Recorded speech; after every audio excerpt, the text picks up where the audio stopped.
باللہ من الشیطان الرجیم بسم اللہ الرحمن الرحیم صلی اللہ علیہ یا ابا عبداللہ۔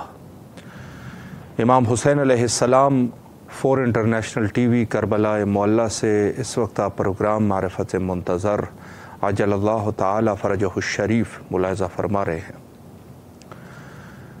آج 8 ربیع الاول ہے، شہادت حضرت امام حسن عسکری علیہ السلام۔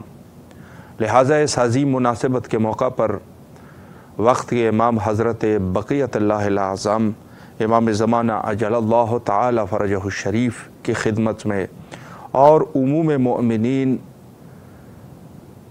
اور علماء کرام سب کی خدمت میں عرض تسلیت و تعزیت پیش کرتے ہیں۔ شہادت حضرت امام حسن عسکری علیہ السلام یقیناً انہی عظیم شخصیات میں اور خود سلسلہ امامت کی 11ویں کڑی، اور یہ سلسلہ امامت جو اللہ سبحانہ و تعالیٰ کی طرف سے تمام کے تمام خلق کے اوپر اور حتیٰ جتنی بھی خلائق ہے ان سب کے لیے امام کو مقرر کیا گیا ہے۔ امام جو ہے وہ سب کے امام ہوتے ہیں، بالعکس بعض انبیاء علیہ السلام کے جو صرف ایک قوم کے لیے نبی ہوا کرتے تھے، حجت سب کے اوپر ہے لیکن ان کی جو ذمہ داری ہوتی تھی وہ صرف اور صرف ایک قوم کے لیے، وہ ذمہ دار ہوتے تھے قوم کے تبلیغ کے اعتبار سے، وگرنہ خود ان کو نبی قبول کرنا سب کے اوپر واجب اور ضروری تھا اور ہے۔ اگر کوئی کسی ایک نبی کا انکار کر دے تو یقیناً دائرہ اسلام سے خارج ہو جاتا ہے، لیکن خود ان کی تبلیغ کے لحاظ سے کسی ایک قوم کے لیے وہ ہوتے تھے، لیکن امام جو ہے یہ تمام خلائق کے امام ہے۔ آج انشاءاللہ العزیز حیات طیبہ حضرت سے امام حسن عسکری علیہ السلام پر گفتگو کریں گے، اور ہم مدعو کر چکے ہیں معروف عالم دین حجت الاسلام والمسلمین علی جناب مولانا زہیر احمد خان افتخاری صاحب قبلہ نیو یارک امریکہ سے، اور ہمارا رابطہ بھی قبلہ کے ساتھ قائم ہو چکا ہے۔ السلام علیکم ورحمۃ اللہ وبرکاتہ۔ وعلیکم السلام ورحمۃ اللہ وبرکاتہ۔ قبلہ خیریت سے انشاءاللہ، طبیعت مزاج بخیر ہے؟ جی سب دعا ہے آپ کی، اللہ کا شکر ہے، بس محتاج دعا ہے کہ سلامت رہے، آپ ہمارے لیے دعا کیجیے گا۔ سلامت رہے، دعاؤں کے طالب ہے قبلہ آپ سے۔ سب سے پہلے تو امام حسین علیہ السلام میڈیا گروپ اور بندہ حقیر نہایت ہی تہ دل سے آپ کے ممنون اور مشکور ہے کہ آپ تشریف لائے اور خدمت کا یہ موقع ہمیں فراہم فرمایا۔ اور دوسری بات، خود آج جو شہادت حضرت امام حسن عسکری علیہ السلام ہے، اس عنوان سے آپ کی خدمت میں عرض تسلیت و تعزیت پیش کرتے ہیں، اور چونکہ وقت جو ہے وہ یقیناً مختصر ہے تو میں آپ کی اجازت سے سوالات کا سلسلہ بھی شروع کرنا چاہوں گا، اور پہلا سوال میرا یقیناً یہی ہے کہ خود حیات طیبہ حضرت امام حسن عسکری علیہ السلام، اس پر قبلہ اگر آپ وضاحت فرمائیں۔ امام حسن عسکری علیہ السلام کے پدر بزرگوار امام علی نقی علیہ السلام تھے، اور آپ کی والدہ گرامی کا نام جو ہے وہ حدیثہ خاتون تھا جی، اور آپ کی ولادت جو ہے وہ 233 ہجری میں مدینہ منورہ میں ہوئی ہے۔ صحیح۔ 4 سال کی عمر میں جو ہے وہ آپ کے والد کو جب مجبور کیا عباسی خلفاء نے، جی، تو آپ کو جو ہے وہ بغداد سامرہ آنا پڑا۔ صحیح۔ سامرہ میں جو ہے وہ کیونکہ ان کے عباسی خلفاء نے امام علی نقی کے علیہ السلام کے زمانے میں جو تھے، انہوں نے باقاعدہ بہت لشکر جمع کیا تھا جی، اور چھاونی قرار دیا تھا، تو اسی لیے اس کو عسکر کہتے تھے، اور اسی مناسبت سے امام عسکریین کہلائے۔ آپ کے والد امام علی نقی علیہ السلام اور آپ کو بھی، ورنہ آپ کا نام جو ہے وہ حسن ابن علی ہے، جو پیغمبر اسلام نے اپنے 12 جانشینوں کے نام بتائے تھے، اس میں آپ کا نام حسن ابن علی بتایا تھا۔ جی، آپ 4 سال کی عمر میں جو ہے وہ سامرہ آئے ہیں، اور آپ کو بہت ہی کم عمر میں موقع ملا دین کی خدمت کا اور دین کو وسعت دینے کا اور دین کے مسائل کو لوگوں تک پیش کرنے کا۔ لیکن پھر بھی آپ نے جتنی کم مدت آپ کو ملی اس میں آپ نے دین اسلام کو اور قرآن مجید کو مسلمانوں تک بنحو احسن اور بہت ہی خوبی اور اچھائی کے ساتھ جو ہے وہ آپ نے پیش کیا. بے شک. اور جو بھی سوالات آئے اور جب مشکلات کا معاملہ آیا جیسے قحط پڑا تب بھی جو ہے وہ آپ نے امت کی مدد کی تھی کیونکہ مشکل کشا کے پوتے تھے. جی. اور آپ جو ہے وہ امام زمانہ اجل اللہ تعالی فرجہ شریف کے والد بزرگوار بھی ہیں. بے شک. آپ کی اولادوں میں صرف ایک امام حضرت حجت علیہ السلام کے علاوہ کوئی اور اولادوں کا تذکرہ جو ہے وہ نہیں ملتا ہے. جی. اس کے علاوہ آپ نے ہم اپنے چاہنے والوں کو جو چیزیں تعلیم دی ان میں ایک تعلیم جو ہے وہ یہ بھی دی تھی کہ کل کا دن جو ہے 9 ربیع الاول یہ بہت ہی اہم ہے اور اس کو عید اہل بیت کی بہت ہی عظیم عید قرار دی ہے. اور جیسے رسول اللہ حضرت علی اس کو عید کے دن قرار دیتے تھے ویسے ہی امام نے بھی باقاعدہ عید قرار دیا تھا اور لوگوں کو بتایا بھی تھا اور اپنے گھر میں باقاعدہ لذیذ کھانے اس دن پکائے گئے اور سب کو نئے کپڑے اور وغیرہ بھی پہننے کی تاکید کی گئی ہے. تو مطلب یہ ہے کہ عید نوروز کو کوئی نہ بدعت ہے نہ کوئی حرام ہے بلکہ ہمارے ہاں یہ سیرت ائمہ اور امام کے حسن عسکری علیہ السلام کی تاکید کے بعد اور امام سجاد کی تاکید کے بعد یہ دن جو ہے وہ ہم عید کا دن مناتے ہیں. بے شک. اب رہ گیا کہ امام حسن عسکری علیہ السلام نے علمی کام بھی بہت کیے جس میں سے ایک کام جو ہے وہ آپ کا تفسیر امام حسن عسکری علیہ السلام جی جو بہت ہی مشہور اور معروف ہے شیعہ علماء کے درمیان میں اور محققین کے درمیان میں. تفسیر امام حسن عسکری علیہ السلام میں بہت ہی جامع اور تفسیر آپ نے بیان فرمائی ہے. صحیح. اس کے علاوہ آپ نے قرآن کے اوپر جب وقت پڑھا آپ کے دور میں جاسلیق نے جب کتاب تناقض القرآن لکھنا شروع کی جی تو آپ نے بہت اس سلسلے میں پریشان تھے تو اس کا ایک شاگرد آپ کے پاس آیا تو آپ نے اس سے فرمایا کہ تم اپنے استاد کو اس کتاب کے لکھنے سے باز کیوں نہیں رکھ سکتے ہو. تو کہنے لگا نہیں ہمارے بس کی بات نہیں ہے وہ ہمارا استاد ہے ہم اس کے شاگرد ہیں ہمارے اندر اتنی جرت نہیں ہے کہ ہم استاد کو اس کتاب کے لکھنے سے روک سکیں. صحیح. اور وہ ہماری بات تو امام نے فرمایا کہ اچھا میں اگر کچھ چیزیں تمہیں تعلیم دوں تو وہ استاد کی خدمت میں جا کے پیش کرو لیکن تم جو ہے وہ پہلے استاد کا اعتماد حاصل کرو. جی. پہلے اس کی خدمت کرو اس کی بہت ہی زیادہ اس کا خیال رکھو.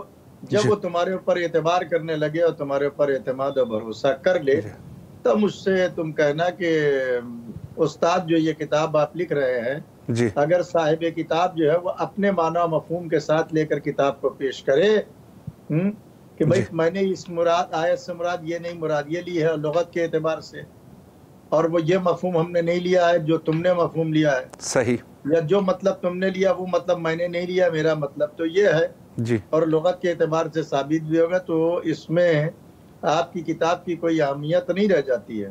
صحیح. تو وہ غور کرنے لگا اس نے کہا کہ ہاں بات تو تم صحیح کہہ رہے ہو جی لیکن یہ تمہارے ذہن میں یہ سوال کیسے اللہ اکبر کیونکہ ہم تمہاری لیاقت اور صلاحیت کو اور علمی دانشوری کو جانتے ہیں اچھی طریقے سے. جی. تو اس نے جب بہت زیادہ اصرار کیا تو اس نے کہا کہ امام حسن ابن علی نے ہم کو یہ بلا کر اور تعلیم دی تھی جی. ہم کو تعلیم دی تھی کہ تم جا کر استاد کو اپنے اس کتاب سے تو اس لیے میں نے تو اس نے کہا کہ اعلان جیتا اب تم صحیح بات لے کر آئے ہو. تو اس کے بعد اس نے آگ منگوائی اور آگ منگوانے کے بعد پورا اپنا مسودہ جو اس نے تناقض القرآن کا ترتیب دیا تھا اس کو اس نے نظر آتش کر دیا اور جلا کر راکھ کر دیا. تو اس طریقے سے امام نے قرآن کو بچایا. اس کے علاوہ جب ایک مسئلہ اور ایک مرتبہ پیش آیا کہ شراب کو جو ہے وہ بظاہر شراب کا کی حرمت کا حکم کہاں ہے کچھ نہ کچھ معنی ہے تو پھر آپ نے وہ آیت پڑھی کہ جس میں جو ہے وہ اسم کا لفظ آیا اسم سے صحیح. آپ نے کہا کہ دیکھو اس سے مراد جو ہے وہ شراب کو لیا گیا ہے جی. تو پھر پوچھا گیا کہ دلیل کیا ہے تو آپ نے زمانے جاہلیت کے شعراء کا کلام پیش کیا اور اس میں کہا کہ دیکھو یہاں زمانے جاہلیت کے شعراء نے اپنے اشعار میں اسم سے مراد جو ہے وہ شراب کو لیا ہے. صحیح. تو اس طریقے سے آپ نے شراب کی حرمت کو بھی ثابت کیا. غرض یہ کہ اپنے دور میں امام نے معجزات بھی دکھائے جی. اور لوگوں کی مدد بھی کی، اسلام کو بھی بچایا بیرونی حملوں سے بھی. ملوکیت جن لوگ اور جو لوگوں کے زمانے میں تھے وہ انتہائی دشمن تھے اہل بیت کے، انتہائی صحیح. مخالف تھے اور معاند تھے حضرت علی علیہ السلام کے. یہ اسی خاندان سے تعلق رکھتا تھا جس نے کربلا متوکل، جس نے کربلا معلیٰ کو منہدم کرنا، قبر کو مٹانا، نشان قبر کو مٹانا چاہا جی. اور لوگوں کو زیارات کے لیے جانے نہیں دیتا تھا، قتل کرتا تھا. تو یہ اس کے زمانے میں. اس کے علاوہ اور بھی جو بادشاہ ہوئے امام علی نقی کے زمانے سے لے کے امام حسن عسکری علیہ السلام تک کئی بنی بادشاہ معتصم ہوا ہے آپ کے زمانے میں. اس کے بعد یہ معتمد باللہ ہوا ہے. جی. تو اس طریقے سے لیکن جو ہے وہ آپ کو جس نے زہر دیا ہے 260 ہجری میں، جی. اس کا نام معتمد عباسی ہے. لعنت اللہ علیہ. معتمد عباسی علیہ اللعن نے آپ کو زہر سے پہلی ربیع الاول کو آپ کو زہر دیا تھا اور 8ویں ربیع الاول کو آپ نے اس دنیا دار فانی کو الوداع کہا ہے. اور وہیں سرہ من رائے جس کو کہا جاتا ہے کہ بہت خوبصورت علاقہ تھا کہ جس نے دیکھا وہ خوش ہوا، یہ اس کا معنی اور مفہوم ہے. سرہ من رائے کو جو ہے وہ ہوتے ہوتے سامرہ بن گیا یہ لفظ. تو سامرہ میں آپ کی تدفین ہوئی اور آج روضہ مرجع خلائق ہے. ابھی کچھ برسوں پہلے جو ہے وہ داعش کے ظالموں نے اس کو جو ہے وہ داعش کے ظالموں نے یا دو اور دیگر ظالموں نے مل کے اس کو روضے کو جو ہے وہ بالکل بم سے اڑا دیا تھا. اللہ. لیکن الحمدللہ اب روضہ جو ہے وہ تعمیر ہو گیا ہے اور پھر الحمدللہ. زائرین اسی طریقے سے جا رہے ہیں. امام حسن عسکری علیہ السلام نے اپنے شیعوں کو کچھ چیزیں بتائی تھی. ایک تو یہ بتایا کہ دیکھو 5 وقت کی 51 رکعت نماز ہر شیعہ کو اور مومن کو پڑھنا چاہیے، یہ مومن کی علامت بتائی ہے. جی. دوسرے یہ کہ داہنے ہاتھ میں انگوٹھی پہننا چاہیے. صحیح.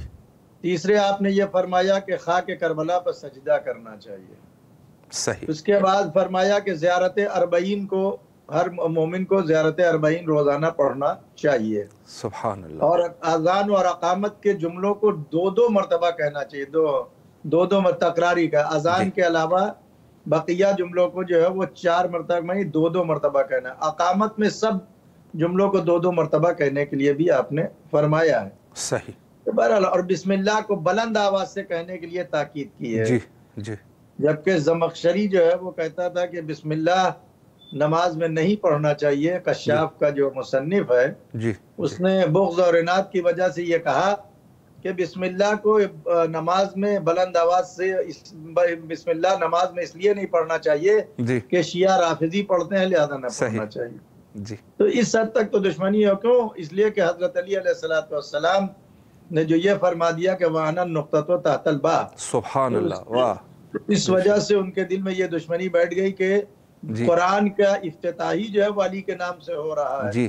واہ. جس نقطے سے مراد علی ہے. تو اس لیے انہوں نے قرآن کو بسم اللہ کو کبھی یہ کہا کہ یہ جزء قرآن نہیں ہے جی. اور کبھی کہا کہ بسم اللہ پڑھنے کی ضرورت نہیں ہے. اور وہ آج بھی ان کے یہاں وہ بدعت رائج ہے اور وہ پابندی لاگو ہے. اور بغض علی میں جو ہے وہ بسم اللہ الرحمن الرحیم کو نماز میں یہ نہیں پڑھتے ہیں. صحیح. اور بسم اللہ کا جز نہیں مانتے. ہمارے اوپر الزام لگاتے ہیں جی. کہ شیعہ تحریف قرآن کے قائل ہیں. بالکل. ہم تحریف قرآن کے قائل نہیں ہیں بلکہ تحریف قرآن کے تو یہ خود قائل ہیں. جی. بے شک. پہلے ہی بسم اللہ کے یہ قائل نہیں ہے کہ سورہ یہ کیا کہتے ہیں قرآن کا جز ہے، نہیں ہے.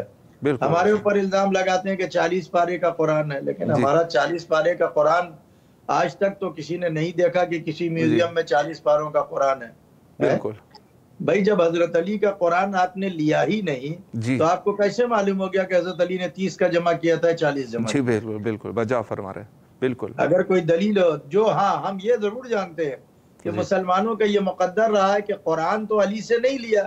جی. لیکن جب دربار حکومت میں اور دربار خلافت میں جب مسائل الجھ جاتے تھے اور سائل کوئی سوال کرتا تھا تو یہ اس کو جواب نہیں دے پاتے تھے تو علی کے دروازے پہ آتے. سبحان اللہ. بے شک. اور حضرت علی جا کر فیصلے کرتے تھے. اور یہی روایت جو ہے وہ حضرت علی علیہ السلام کے زمانے سے لے کے 11ویں امام کے زمانے تک یہی رائج رہا. جب بھی اسلام کے اوپر، قرآن کے اوپر، احکام الہیہ کے اوپر، عبادات کے اوپر جب بھی کوئی وقت پڑا ہے تو ہمارے ائمہ ہی جاتے تھے اور دربار میں جا کر مسائل کو حل کرتے تھے اور سائل کو مطمئن کرتے تھے. یہ لوگ سائل کو مطمئن نہیں کر پاتے تھے. جی ایسی ہے یقینا. اور یہ ان کو تو میں یہ کہتا ہوں کہ جب علی کا قرآن نہیں لیا تو علی کے فیصلے کو کیوں میں لیتے تھے؟ اللہ اکبر. بے شک. علی سے جو علی کے فیصلے یا اولاد علی کے فیصلوں کے، تو اس سے یہ ایک بات ثابت ہو گئی کہ جو پیغمبر نے جو فرمایا تھا کہ انی تارک فیکم الثقلین کتاب اللہ وعترتی اہل بیتی ما ان تمسکتم بہما لن تضلوا بعدی ولن یفترقا حتی یرد علی الحوض. پیغمبر نے جاتے جاتے غدیر تک میں، میدان غدیر میں کہا کہ میں تمہارے درمیان دو گرا وزنی چیزیں مسلمانوں چھوڑ کر جا رہا ہوں. ایک قرآن اللہ کی کتاب ہے، دوسرے میری اطرت اہل بیت ہیں. اور جو بھی جب تک ان دونوں سے تمسک رکھو گے تب تک تم گمراہ نہیں ہوگے. بے شک. اور یہ کبھی نہ خیال کرنا کہ قرآن اہل بیت سے جدا ہو جائے گا یا اہل بیت جو قرآن سے جدا ہو جائے گا. تو دربار بنی امیہ، دربار ثقیفہ میں اور اس کے بعد جو ہے وہ دربار بنی امیہ اور بنی عباس میں ہمارے اماموں کا قرآن کے مطابق جا کر فیصلہ کرنا، اس بات رسول کی حدیث کو صحیح ثابت کرنا ہے کہ دیکھ لو قرآن بھی ہمارے ساتھ ہے اور اہل بیت بھی ہمارے ساتھ ہے. تم نے خلافت تو لے لی لیکن تم خلافت کو جو ہے وہ خلافت کے تقاضوں کو پورا نہیں کر رہے ہو. اس لیے کہ تم نے قرآن کا بھی قرآن کا دامن چھوڑ دیا، اہل بیت کے دامن کو چھوڑ دیا. تو قرآن اور احکام الہیہ جو ہے وہ بغیر اہل بیت کے اور ہمارے ائمہ کے سمجھ میں نہیں آ سکتا. اور مسلمان جو لوگ اس دور میں پڑھے لکھے علماء جو عامہ میں سے ہیں، اہل سنت میں سے، وہ حق کو سمجھ رہے ہیں بالکل، اور سمجھ کے وہ اس اسلام شیعیت کو قبول کر رہے ہیں. نہ اس میں کسی لالچ کی وجہ سے، نہ کسی دھوس کی وجہ سے، نہ کسی دہشت کی وجہ سے، بلکہ وہ سمجھ گئے ہیں 1400 سال کے بعد کہ حق جو ہے وہ علی اور اولاد علی کے ساتھ ہے اور شیعہ جس راستے پر وہی صراط مستقیم ہے. بے شک بے شک. تو بہرحال تو امام حسن عسکری علیہ السلام کا غم پر جو ہے وہ ہمارے 2 مہینے 8 دن کی عزاداری ختم ہوتی ہے. بر صغیر میں خاص کر ہندوستان اور پاکستان میں اور جہاں جہاں پوری دنیا میں ہندوستان اور پاکستان کے لوگ گئے ہیں، آسٹریلیا سے لے کے برازیل تک اور لاس اینجلس تک، سب جگہ جو ہے وہ 8 ربیع الاول تک ایام عزا شمار ہوتے ہیں. اور آخری دن آج ایام عزا کا ہے یہاں امریکہ میں بھی. آج 8 ربیع الاول کو نماز مغربین تک مجالس اور ماتم کا اور تعبد کا سلسلہ رہتا ہے. جب شب آ جاتی ہے تو پھر جو ہے وہ لباس غم اور سیاہ لباس اتار دیے جاتے ہیں، امام باڑے بڑھا دیے جاتے ہیں اور عزاداری کا سامان جو ہے وہ پھر کسی امام کی شہادت کے وقت جو ہے وہ نکالا جاتا ہے اور امام باڑے اسی شان سے سجائے جاتے ہیں جیسے آج سے 2 مہینہ 7 دن پہلے جو ہے وہ سجائے گئے تھے. بے شک بے شک. قبلہ بہت خوبصورت اور جامع طریقے سے آپ نے وضاحت فرمائی. آخر میں ہمارے پاس تقریباً 3 منٹ کا ٹائم ہے. ایک سوال اس میں مختصراً آپ سے جواب لینا چاہوں گا. کچھ عرصہ پہلے گنبد عسکریین علیہ السلام کو وہاں پر انفجار کیا گیا، اور اگر ہم دیکھیں تو بقی میں بھی یہی حالات ہے کہ ائمہ کے قبور کے اوپر اٹیک کیا جاتا ہے. قبلہ اس عنوان سے بھی ایک پیغام آپ دے دیجئے کہ کیوں یہ قبروں کے پیچھے لگے ہوئے ہیں. وقت ہمارے پاس تقریباً 2-3 منٹ کا. بسم اللہ فرمائیں. دیکھیے یہ ابن تیمیہ کے فالورز ہیں اور وہابیت کی بنیاد ہی اسی طرح رکھی گئی تھی کہ وہ شیعیت کو نابود، جو بنی امیہ، جو ثقیفہ کا ہدف تھا، جو بنی امیہ کا ہدف تھا، بس یہ ہے کہ خلفائے ثقیفہ اور بنی امیہ اور بنی عباس میں یہ تھا کہ جب اسلام پہ وقت پڑتا تھا تو اہل بیت کو جو ہے وہ سے آ کے رکھتے تھے، لیکن دشمنی ان کے دل میں، تو وہ یہ نہیں چاہتے تھے کہ اہل بیت سے منسوب کسی جگہ پر جو ہے وہ مسلمانوں کا اجتماع ہو. اور ظاہر ہے کہ جب یہ اہل بیت کے مقبروں پر جائیں گے تو پوچھا جائے گا کہ ان کو کیوں قتل کیا گیا اور کون ان کا قاتل تھا. تو جب قاتل کا انسان کی یہ فطرت ہے کہ مقتول کے گھرانے سے واقف نہ ہو، لیکن مقتول سے ہمدردی ہوتی ہے اور ظالم سے نفرت ہوتی ہے. بالکل. تو یہ قبروں پر جو بنی امیہ، جو ابن تیمیہ نے جو فتویٰ دیا تھا، اسی فتوے پر جو ہے وہ وہابیوں نے عمل کیا اور وہابیوں نے کربلا معلیٰ پر حملہ کر کے 2500 آدمیوں کو قتل کیا تھا. اللہ اکبر.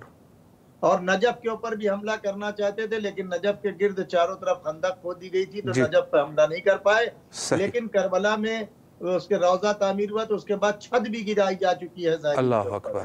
پھر جو زائرین آتے تھے اربعین پہ یا عاشورہ میں، ان کو جو ہے وہ پیسہ ٹیکس لیا جاتا تھا، پھر اس کے بعد ان کو ہاتھ پیر کاٹے جاتے تھے، لیکن زائرین کا سلسلہ نہیں رکا۔ اور آج کا اربعین جو ہے وہ 22 ملین لوگوں کا آنا اس بات کی دلیل ہے کہ حسینیت جیتی ہے اور یزیدیت جو ہے وہ ہار ہے۔ یہ قبروں کے لیے روکنا جو ہے وہ یزیدیت کی ہار تسلیم کرتے ہیں اور حسینیت کی جیت کو مانتے ہیں۔ بے شک بے شک۔ قبلہ اللہ آپ کے توفیقات خیر میں اضافہ۔ سامرہ کا روضہ انہوں نے ڈھا دیا یا جنت البقیع کا، یہ پھر تعمیر ہوگا انشاءاللہ۔ جیسے سامرہ کا روضہ تعمیر ویسے جو ہے وہ جنت البقیع بھی ایک نہ ایک دن تعمیر ہوگا اور دنیا جو ہے وہ زیارت کے لیے جائے گی انشاءاللہ۔ قبلہ اللہ آپ کی زبان مبارک فرمائے، اور بہت ہی خوبصورت آخری جملہ کہ انشاءاللہ تعمیر ہوگا ضرور۔ اللہ آپ کے توفیقات خیر میں اضافہ فرمائے۔ ایک دفعہ پھر بھی بندہ حقیر اور امام حسین علیہ السلام میڈیا گروپ کی پوری ٹیم آپ کے نہایت ہی ممنون اور مشکور ہے۔ مصروفیات کے باوجود آپ نے وقت دیا اور نہایت ہی مہم موضوع پر آپ نے گفتگو فرمائی۔ آپ سے قبلہ التماس سے دعا کرتے ہیں اور یقیناً کربلا معلیٰ میں آپ کی طرف سے نائب وزیر اور دعا گو ہے انشاءاللہ۔ شکریہ قبلہ، شکریہ۔ اجازت چاہیں گے، فی امان اللہ، اللہ حافظ، اللہ حافظ۔ جی بہت ہی خوبصورت گفتگو آپ فرما رہے تھے حجت الاسلام المسلمین عالی جناب مولانا شیخ زہیر احمد خان افتخاری صاحب قبلہ نیو یارک میں تشریف فرما سے وقت دیا اور بہت ہی مہم نکات پہ انہوں نے اشارہ فرمایا، مخصوصاً امام حسن عسکری علیہ السلام کے حیات طیبہ کے عنوان سے، اور دشمنان اہل البیت علیہم السلام جو کہ پورے ہر دور میں بہرحال ان لوگوں کا وجود ہے، اور یہ لوگ جو ہے جو ان کے پراپیگنڈے ہیں اس کے اوپر بھی بہت اچھا انہوں نے ایک تذکرہ فرمایا کہ حتیٰ زمخشری نے یہ کہہ دیا کہ بسم اللہ کو پڑھنا ہی نہیں ہے، صرف بغض امیر المومنین علی بن ابی طالب علیہ السلام میں، کہ امیر المومنین نے فرمایا تھا کہ انا نقطہ تو تحت الباء، میں اس بے کے نیچے جو نقطہ ہے وہ میں ہوں، تو زمخشری نے بغض کی وجہ سے یہ کہہ دیا تھا۔ بہرحال ان کے مزید فتاوی بھی ہے، ان کے جو ائمہ ہے۔ اور اس کے علاوہ جو ہے میں نے یہ سوال کیا تو بہت ضروری سوال تھا کہ آخرکار جو اٹیک کیا جاتا ہے وہ قبور کے اوپر کیوں ہے، یعنی بغض کو آپ غور کریں۔ بہرحال ان کا ایک یہ خود یہ دعویٰ بھی کرتے ہیں کہ ہم محبین اہل البیت علیہ السلام بھی ہے، اور پھر اہل البیت کے قبور پر اٹیک بھی کرتے ہیں، اپنے باپ کی قبر پہ کبھی اٹیک نہیں کرتے، ماں کی قبر کے اوپر اٹیک نہیں کرتے، اپنے رشتہ داروں کے قبور کے اوپر اٹیک نہیں کرتے۔ اہل البیت سے ہی محبت اور مودت بھی ہے، اور انہی کے قبور پر اٹیک بھی کریں گے، یہ ان کا فلسفہ ہے۔ اور بہرحال یہ بڑی واضح چیزیں ہیں، اور لوگ جو اس میں چھپا رہے ہیں یا کچھ نہیں کہتے، وہ یا ڈر کی وجہ سے ہیں یا جو ہے وہ حصول دنیا کے لیے اس قسم کے گناہ کے مرتکب ہو رہے ہیں۔ لیکن الحمدللہ ہم نے بالکل واضح طریقے سے جب تک زندگی ہے بیان کرتے رہیں گے، اور تمام شیعہ علماء نے بہرحال اپنا کردار ادا کر دیا ہے، اور انشاءاللہ العزیز مزید بھی تمام مومنین اس میں جو ہے وہ اپنا کردار انشاءاللہ ادا کرتے رہیں گے۔ وقت ہمارا تقریباً انتہا پر پہنچ چکا ہے، اور چونکہ آج اختتام اعزائے سید الشہداء علیہ السلام بھی ہے رسمی طور پہ، وگرنہ دل میں تو ہمیشہ امام حسین علیہ السلام کی اعزا ہے۔ آخر میں حجت خدا کے ظہور کے لیے دعا کرتے ہیں، تمام مومنین مل کے دعا کریں، اللہم عجل لولیک الفرج۔